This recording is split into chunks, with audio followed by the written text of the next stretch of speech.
இடையில் 1 மணி நேரம் உணவு விடுமுறை வேறு.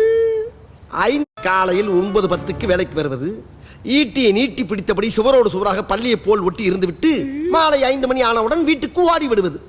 இடையில் 1 மணி நேரம் உணவு விடுமுறை வேறு. 5 அறிவு ஜீவன் போல் உங்களுக்கெல்லாம் ஒரு வாழ்க்கை. கேட்டால் அரசாங்க உத்தியோகம் என்று வெளியே பீத்திக் கொள்வது. அல்லக்கை முண்டமே, ஒழுங்காய் வேலை பார்ப்பவர்கள் கூட உன்னை பார்த்து கெட்டு விடுவார்களா? மாதம் பிறந்தால் சம்பளம் வாங்குறாய் அல்லவா? என்ன நோம் மன்னா, இனிமேல் உனக்கு வெட்டி சம்பளம் கொடுக்க முடியாது மன்னா. என்னை வேலையை விட்டு தூக்கி விடாதீர்கள் மன்னா. அப்படி என்றால் உனக்கு ஒரு பரிகாரம். என் கேள்விக்கு விடை சொல்லு. கேளுங்கள் மன்னா. தட்டானுக்கு சட்டை போட்டால் குட்டை பயல் கட்டையால் அடிப்பான், அவன் யார்? தட்டானுக்கு சட்டை போட்டால் தட்டானுக்கு எப்படி மன்னா சட்டை போடுவது? ஓஹோ, மன்னனிடம் நீ கேள்வி கேட்கிறாயா? மன்னா, நான் பிள்ளை குட்டிக்காரன் மன்னா.